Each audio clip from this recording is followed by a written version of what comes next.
Me now, Jacob Magid. He is with the Times of Israel, U.S. Bureau Chief. Jacob, thanks for being with us. I want to start with the news we had off the top.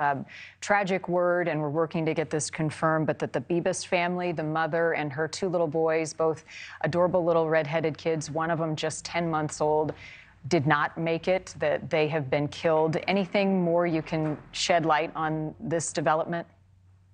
Yeah, I'd really caution believing reports right now coming out from Hamas. A few weeks ago, the Palestinian Islamic Jihad, another militant group in the Gaza Strip, announced that one of the hostages that it had held, Hana Katsir, was killed in an Israeli airstrike, and she was actually released several days ago amongst the hostages, an elderly woman. So I would really caution against believing some of these reports coming out of Hamas.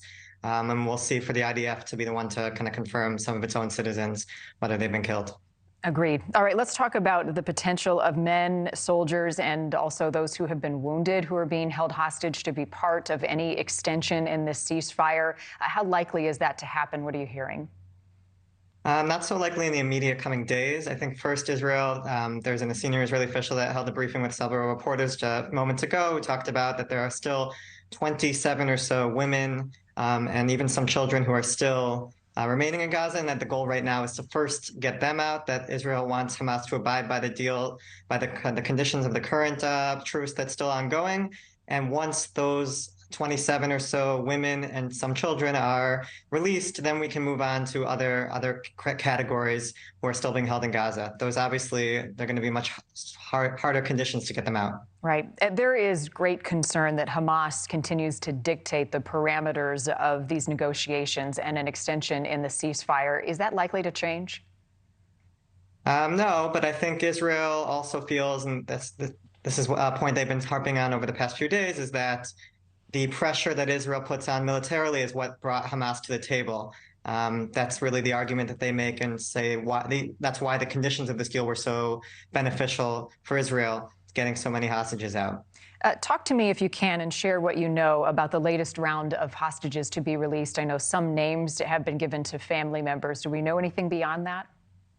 Yeah, I'm going to try not to be too specific. There have been lists that have been going around, I think, out of fairness to the families, to prevent the idea of false hope that we do. Most of them are some elderly women, a few children who are still on this list of, I think there's about 9 who are still in Gaza. But I wouldn't want to go too specific out of respect for the families. There are still several American citizens who are still in Gaza. We're talking about roughly 9, I think 8 U.S. citizens and 1 green card holder. I would be careful not to. Most of them are men, so they're not likely to come out for the coming days.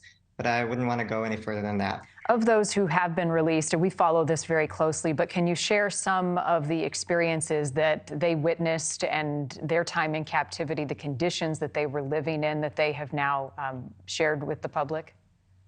Yeah, the stories have varied. Some of them were kept under better conditions than others. Some of them were kept in tunnels underground. Some of them were in different houses and were moved constantly throughout the war. One Israeli woman, Yocheved Lifshitz, 85-year-old, revealed that she actually met the Hamas leader in Gaza, Yahya Sinwar, who came and visited them and said, "Don't worry, you'll be safe here." And she turned around and asked him, "How do you explain yourself, excuse the kind of acts that you did, specifically targeting the people in Israel who support peace?" Many of these communities in Israel who were targeted are some of these, the more peace activist supporting communities.